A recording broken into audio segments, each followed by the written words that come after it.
E assim, esse time de 2019 vai ser uma eterna comparação. Vai ser Eu queria chegar nisso, Braz. Eu tenho que virar o assunto, mas eu queria pegar o gancho só rapidinho. Porque, assim, esse time de 2019 aí já vai completar 5 anos, né? Sim. Em julho que chegou o Jorge Jesus, né? Segundo semestre ele completa 5 anos, né? 4 anos e meio, vamos lá. Aí quando chega o Tite, e quando você vê o elenco do Flamengo, que a gente cansa de falar aqui, que é o melhor da América do Sul, a gente fala, caramba, será que finalmente a gente vai ver alguma coisa próxima a 2019, em termos de intensidade, né? Eu vou dar um exemplo. Né? O que o Jorge Jesus fazia era uma coisa meio jazz. Né? Os instrumentos se complementando assim, mas não necessariamente numa coisa assimétrica. Ele é diferente. Não, na escala. Hoje é diferente. Eu não espero show com o Tite. Eu espero consistência, regularidade e um time equilibrado. É isso que eu espero com ele. Você acha que goleadas...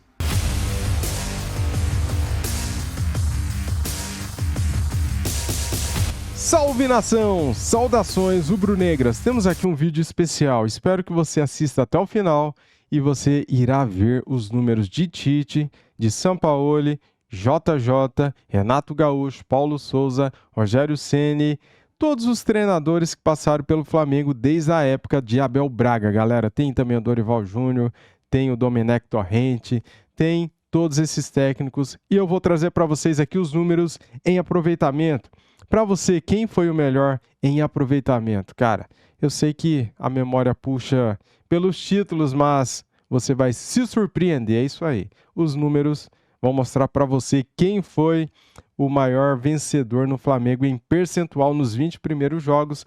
E a comparação é porque o Tite completou 20 jogos na frente do Mengão. Vamos lá então para o vídeo, deixa o like, se inscreva aqui no nosso canal e ative o sininho para não perder nada. As imagens são da ESPN Brasil, Grupo Disney, link na descrição como créditos. Vou trazer aqui, galera, este vídeo em 2 etapas, parte 1 e parte 2, porque o vídeo é muito grande, tá bom? Então hoje eu vou soltar aqui para vocês a parte 1 deste debate do programa F90 da ESPN Brasil.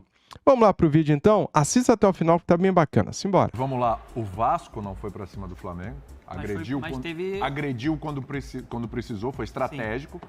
O Botafogo também foi estratégico. Talvez se o Vasco e o Botafogo, e acho que o Botafogo está até um elenco melhor que o Vasco no momento. Sim. E tal, a gente vai discutir daqui a pouco, inclusive, o Clássico. Eles não vão com esse poder de agressão. O Flamengo, gente, o Bangu, o Audax, a Portuguesa, gente. Só tem um time, eu acho, que vai para cima do Flamengo no Brasil. É o Fluminense. Pela proposta do Fernando Diniz. Eu acho que ainda um problema para esse Flamengo, e ontem isso não foi colocado à prova dentro de campo por conta da fragilidade do Bangu, é o sem bola. Por isso o Tite sempre fala muito desse equilíbrio.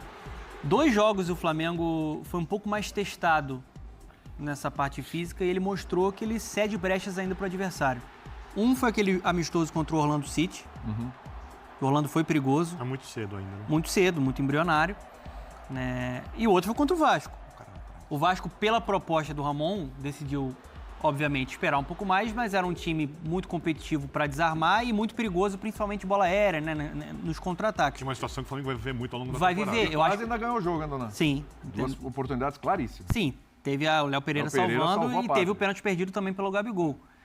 Eu estou muito na linha do Birner, que eu acho que ele ainda não encontrou o Flamengo ideal. Ele está testando. É positivo ele testar. Ora, ele joga com 4-1-4-1, com o De La Cruz circulando da direita, mas vindo para dentro. Ontem ele jogou de novo com 2 pontas, né? Um Cebolinha com o Luiz Araújo. Acho que poderia ver mais uma tentativa, que eu não sei se ele vai colocar com frequência, Gabigol e o Pedro. Ele coloca o Gabigol ontem na vaga do Arrascaeta, mas no finalzinho, 20 minutos mais ou menos para ele jogar. Um recorte já muito curto. Mas ele está tentando encontrar o time. Ainda não vi aquela grande atuação do Flamengo coletiva desde que ele assumiu. Mas era para ter já? É justo cobrar isso já nesse momento? Eu acho que já não. Eu acho que no ano passado já... Cara, pelo amor de Deus, aquele jogo contra o Palmeiras, se você falar que aquele jogo não foi uma grande apresentação, daí então pode parar, né? Mostrou uma melhora, mas eu ainda tenho uma impressão que esse time está jogando abaixo do potencial. Não, mas está jogando abaixo. Sim, desde o ano passado, eu digo assim, né? Não só nessa temporada. Não é porque ele está testando também? Eu acho que é um sintoma. É um sintoma. Nem os jogadores Por tecnicamente exemplo, o Birner... Fisicamente também ainda, né? É isso. O Birner falou sobre o Pulgar, que para mim é o melhor jogador da era Tite no Flamengo. A era Tite, né? Desde que ele assumiu. Um cara que transformou, tem um passe para frente, a qualidade para marcar, se apresenta para jogar. Ontem o garoto foi muito bem, o Igor Jesus. O Jesus, elogiado pelo César Sampaio na coletiva. Foi muito bem, o melhor jogo dele com a camisa do Flamengo no profissional. Mas também é precoce, né? Precoce. É o jogo contra o Bangu. Você tem que ver contra um adversário um pouco mais forte. E sobre a questão do Pedro, assim, eu acho que o que pesa a favor dele é, primeiro, quem levou ele para a Copa? O Tite. Quem gosta de um camisa 9 com essa característica? O Tite. Então ele larga na frente, já está muito claro que no Flamengo ideal na cabeça do Tite, hoje o Pedro está ali até porque ele está correspondendo. São 5 jogos, 5 gols na temporada. O Gabigol vai ter que trabalhar e ele já está trabalhando, está mais focado, perdeu peso, melhorou o rendimento dele para mim nessa temporada, um cara mais participativo. Só que assim, o Gabigol para mim não é ponta e também não é esse 9. Então assim, ele se encaixa mais jogando com o Pedro. Seria um 4-4-2, né? Uma coisa... 4... Então, mas aí você está matando a Arrascaeta quase, né? A não ser que você pegue times fracos. Então. Aí nós vamos ter que discutir como é o sem bola, né? É o sem bola. Eu falo sobre o equilíbrio. Por exemplo, você pode Às jogar... vezes o Gabigol não joga não por causa dele, mas por causa da função que o Arrascaeta teria que exercer com o Gabigol no time, ou que o Gabigol teria que exercer. Tá ou uma coisa que eu falei aqui já semana, nós conversamos sobre isso que eu falei, a questão é, sem a bola, um dos caras que influenciam muito essa questão de sem a bola, de desequilíbrio, é o Gerson. Aí você foi no ponto. O Gerson com a bola é um jogadoraço. Te dá várias possibilidades, tecnicamente, tá? Mas sem a bola, como se joga no futebol hoje, ele procura esse reequilíbrio, né? Vamos dizer assim, reequilibrar o time sem a bola, justamente porque o Gerson não tem esse poder de marcação. Por isso que joga o Pulgar sozinho no meio campo, muitas vezes. E aí ele obriga, no ano passado ele fez muito isso, do Cebolinha voltar lá atrás ou jogar muitas vezes por dentro para você poder ter uma certa cobertura para dar liberdade para o Gerson, não dar liberdade para o Gerson, mas para ele poder estar um pouco mais seguro e um pouco mais, vamos assim, com uma cobertura maior em relação a sem a bola.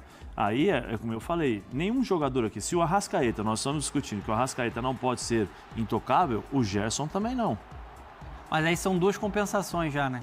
Eu acho que compensar para o Arrascaeta vale muito a pena. E compensar para o Arrascaeta que está sensivelmente alguns metros à frente do que o Gerson, Exato. né? E teria uma função de menos. O Gerson tem uma função mais impactante na parte defensiva sem a bola. Exato. E aí, Zé, eu concordo com a tua opinião, deve ter gente que está falando do outro lado da TV. Ah, mas, pô, os caras estão preocupados em não ter a bola, vai tirar o cara porque o cara joga bem, mas não marca. Por isso que o futebol brasileiro tá assim, sei o quê, porque a gente tá privilegiando a marcação. Não é isso, né, Zé? Não é isso. O futebol mudou. Se o Flamengo, se esses jogadores conseguirem entregar tantos por cento de posse de bola, controle do jogo através da posse de bola, ok. Só que o que nós estamos falando de Bangu, com todo respeito, para Carioca. Num cenário utópico, maravilha. Eu vou ter os melhores jogadores do mundo, os mais técnicos, eles vão controlar o jogo com a bola e eu não vou sofrer nada. Isso não acontece. Só para ficar uma carona. Flamengo 2019. Jogava muito com a bola, né? Não era vistoso, um time marcante. Nossa, vai pegar o pé de pressão deles. Era o melhor do continente disparado. Sim. E o Gerson, naquela época, ele desempenhava mais sem a bola. Só que são 4 anos passaram, 5. Algumas coisas assim, né? Os laterais, eles iam por dentro sempre sem a bola. Então, quando perdia a bola, tu tinha um homem a mais no meio para pressionar. Tu criava uma superioridade atacando, óbvio, tinha uma qualidade técnica absurda, mas quando perdia a bola, o lateral, dificilmente o Rafinha ou o Filipe Luís, eles estavam por fora na linha de 4, eles estavam por dentro. Então era um homem a mais no meio campo, que empurrava um homem do meio campo mais pra frente, que empurrava o atacante mais pra frente, então conseguiu fazer um perde de pressiona muito grande. Ah, mas e o espaço das costas? Justamente, eles eram muito eficientes nisso, então não precisavam se preocupar. E tinha velocidade, né? O Rodrigo Caio, naquele momento lá, em termos de velocidade de cobertura, ele conseguia fazer isso dele. Com a maestria, assim, uma precisão sensacional. Ambos zagueiros, né? Pela leitura de jogo que ele tem, né? De cobertura, senso de posicionamento, ele conseguia fazer isso. Tanto que quando ele sai desse time do Flamengo por conta de lesão, o Flamengo sofreu para encontrar um zagueiro que tivesse essa velocidade para fazer as coberturas. Pois é, e o perfil de atleta, né? Por exemplo, os dois laterais, Rafinha e Filipe Luís. Olha a diferença que é. O Rafinha e o Filipe Luís muito mais... Maduros, Felipe, né? Muito inteligente. Muito mais sustentando do que indo. E hoje o Flamengo tem o Ayrton Lucas que apoia. Então, assim, é diferente. E, assim, esse time de 2019 vai ser uma eterna comparação. Eu queria chegar nisso, Braz. Eu tenho que virar o assunto, mas eu queria pegar o gancho só rapidinho. Porque, assim, esse time de 2019 aí já vai completar 5 anos, né? Sim. Em julho, que chegou o Jorge Jesus, né? Segundo semestre ele completa 5 anos, né? 4 anos e meio, vamos lá. Aí quando chega o Tite, e quando você vê o elenco do Flamengo, que a gente cansa de falar aqui, que é o melhor da América do Sul, a gente fala, caramba, será que finalmente a gente vai ver alguma coisa próxima a 2019, em termos de intensidade, né?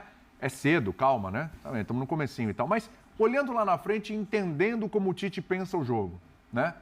A gente vai... Você tem alguma expectativa que em algum momento no ano, lá para frente, quando fisicamente estiver nos cascos, quando a coisa engrenar, tecnicamente, taticamente, o Tite decidir ali bem o que ele quer, você acha que em algum momento vai se aproximar daquilo? A minha expectativa é que o Flamengo é muito alta, não sei se ela vai se cumprir, mas ela é muito alta, de imposição de jogo, de construção de jogo, de força de marcação, um time muito consistente. Eu acho que o time vai demorar ainda uns mesinhos, mas vai chegar nisso.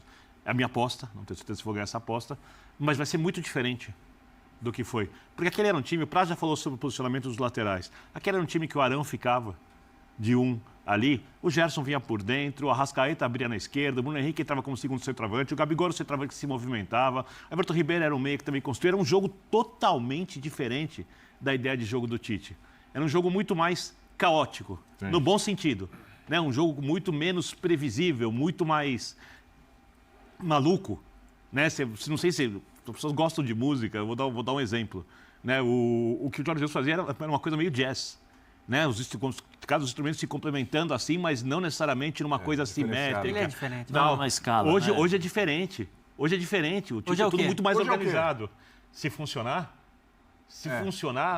não sei o que eu vou falar, uma música clássica de bom nível, de alto nível. Eu ia falar exatamente isso. Porque é muito mais. Você sabe o jogador que atua ali, aquele que atua aqui. Eles podem trocar em algum momento, mas é tudo muito mais organizado, muito mais fácil de entender os movimentos que vão acontecer. Eu não espero show com o Tite.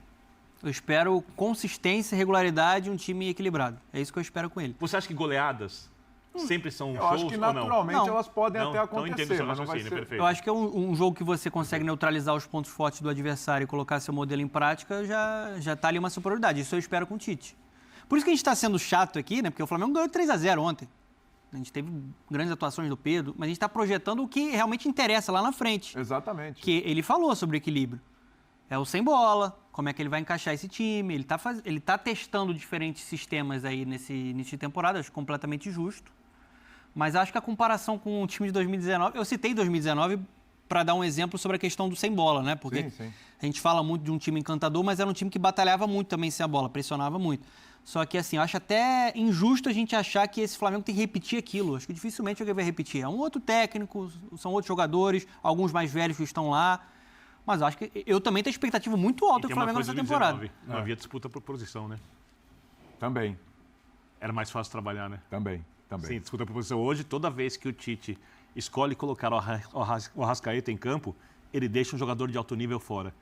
Quando ele escolhe o Cebolinha, ele deixa um jogador de alto nível fora. Quando Bruno Henrique e Gabigol estão no banco. De alto nível então, fora. Mas depende da visão. Depende da visão de quem está vendo o sistema tático. Você pode usar esse mesmo critério que você está usando com o Gerson. Pode ficar fora também. É o mesmo critério. Sim. É o mesmo critério. Mas o Tite confia muito no Gerson, né? Sim. Com razão, assim, como o Praz falou, né? As pessoas estão achando que a gente é todo mundo louco aí. Não é isso, é que nós estamos tentando explicar o que o Tite está falando assim, encontrar o equilíbrio para jogar. Né? Porque o Tite é aquela história. Hoje nós temos vários períodos dentro de campo, com a bola, sem a bola, transição com a bola, transição defensiva, marcação, pressão, tem tudo isso. O Tite está tentando encontrar o equilíbrio justamente para se aproximar. Eu tenho certeza que o Tite vai trabalhar isso para se aproximar desse time de 2019. Porque é o que ele almeja. Ele tem que ter esse objetivo, porque com o time que tem, ele pode pressionar, pressiona. Um dos segredos desse Flamengo 2019 do Jorge Jesus era justamente perder e pressionar a bola. Ele perdia a bola, pressionava, roubava, fazia 1-0 com 5, 10 minutos de jogo, depois você vinha para cima, ele dá 1, 2, 3 e depois só ficava tocando. O De La Cruz não poderia ser esse cara na função do Gerson, por exemplo? Ele jogou assim no River também. Pode ser. E ele é um cara sem bola muito dinâmico. Eu falei no outro dia, eu falei inversão com o Briner. O Briner falou, não, mas eu falei, pode inverter. A função que faz o De La Cruz aberto pelo lado quando perde a bola e com a bola vem por dentro, que seria o Gerson, põe o Gerson ali e o De La Cruz vem por dentro. Só um detalhe, William. Pique para falar do clássico. Para quem não entende a questão do jogo sem bola, eu vou citar os dois melhores técnicos do mundo hoje. O Guardiola, o jogo dele era alicerçado em recuperar a bola na frente, primeiro e depois mantê-la. Isso. Primeiro recuperar a bola na frente. Essa é a primeira coisa do jogo do Guardiola. A primeira ideia do jogo do Guardiola. E depois a manutenção de bola. São essenciais. E o Jürgen Klopp fala que o melhor meia no futebol atual é roubar a bola no campo de frente. Se alguém não entende por que jogar sem bola é importante. Como, gente. Tem outra coisa importante no futebol. Também. Sem bola é crucial. Aí os discípulos vão tem outra coisa fundamental no futebol, que é a arbitragem. Fica comigo no vídeo até o final, porque eu tenho aqui números impressionantes para passar para vocês aí sobre aproveitamentos. Cara, temos aqui os 20 primeiros jogos no Flamengo de Tite, Jorge Sampaoli, Vitor Pereira, Dorival Júnior, Paulo Souza, Renato Gaúcho, Rogério Ceni, Domenech Torrent, Jorge Jesus e Abel Braga. Cara, eu vou trazer para você todos esses números aqui agora. Fique no vídeo comigo até o final, porque tá bem bacana os números. Tite chega a 20 jogos no Flamengo com 70% de aproveitamento e repete início de Jorge Jesus. Isso já gera um impacto, né, cara? O cara está empatando ali com o Jorge Jesus. Muito bem. O que acontece? Qual que é a diferença? Vou explicar para vocês. Considerado um dos maiores técnicos da história do Flamengo, Jorge Jesus e seus números sempre vão fazer sombras aos treinadores rubro-negros depois de 2019. O nível de atuação do time atual ainda está longe daquele que encantou o Brasil. Mas no quesito retrospecto, Tite repete o início do treinador português na Gávea.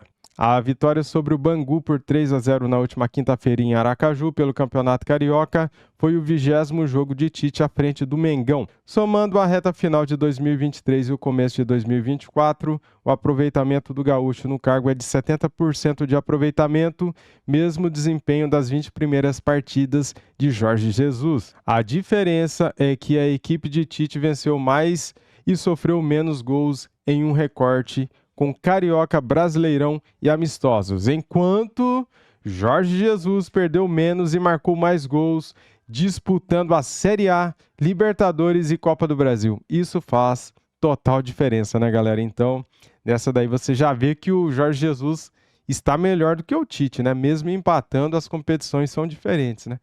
Tite versus Jesus, primeiros 20 jogos. Tite, 13 vitórias, 3 empates e 4 derrotas. 34 gols marcados e 12 gols sofridos. Já o Jorge Jesus, 12 vitórias, 6 empates e 2 derrotas. 40 gols pró e 17 gols sofridos. Ou seja, o ataque do Jorge Jesus fez 40 gols, o do Tite 34. A defesa de Tite sofreu 12 gols e a do JJ 17. Agora eu vou trazer todos os técnicos aqui com 20 jogos no Flamengo, o aproveitamento de cada um. O Tite, vamos lá, 70% de aproveitamento, 13 vitórias, 3 empates e 4 derrotas. Sampaoli, 66,6% de aproveitamento, 12 vitórias, 4 empates e 4 derrotas. Vitor Pereira, 57% de aproveitamento, 10 vitórias, 1 empate e 7 derrotas. Dorival Júnior, 73% de aproveitamento, com 14 vitórias, 2 empates e 4 derrotas. Paulo Souza, 68% de aproveitamento, com 12 vitórias, 5 empates e 3 derrotas. Renato Gaúcho, esse surpreende. Não ganhou o título, mas olha os números dele, cara. 83% de aproveitamento, 16 vitórias, 2 empates e 2 derrotas. É o melhor até aqui, hein? Rogério Ceni, 58% de aproveitamento, 10 vitórias, 5 empates e 5 derrotas. Domenech Torrent, 66% de aproveitamento, 12 vitórias, 4 empates e 4 derrotas. Jorge Jesus, 70% de aproveitamento, 12 vitórias, 6 empates e 2 derrotas. Isso nos primeiros 20 jogos de cada técnico. Abel Braga, para fechar, 73% de aproveitamento, 13 vitórias, 5 empates e 2 derrotas. Vitor Pereira só fez 18 jogos no cargo e foi demitido. Então é isso aí, o Vitor Pereira saiu com 57% de aproveitamento. De todos os técnicos aqui, ele teve o menor aproveitamento entre todos. E o Rogério Ceni ficou com 58%. E o maior percentual é do Renato Gaúcho, com 83% de aproveitamento. Não ganhou títulos, mas o aproveitamento dele é muito alto, né? E aí, o que você achou desses números? Comente aqui, deixa o seu like, se inscreva no nosso canal e ative o sininho. Saudações rubro-negras. Fui!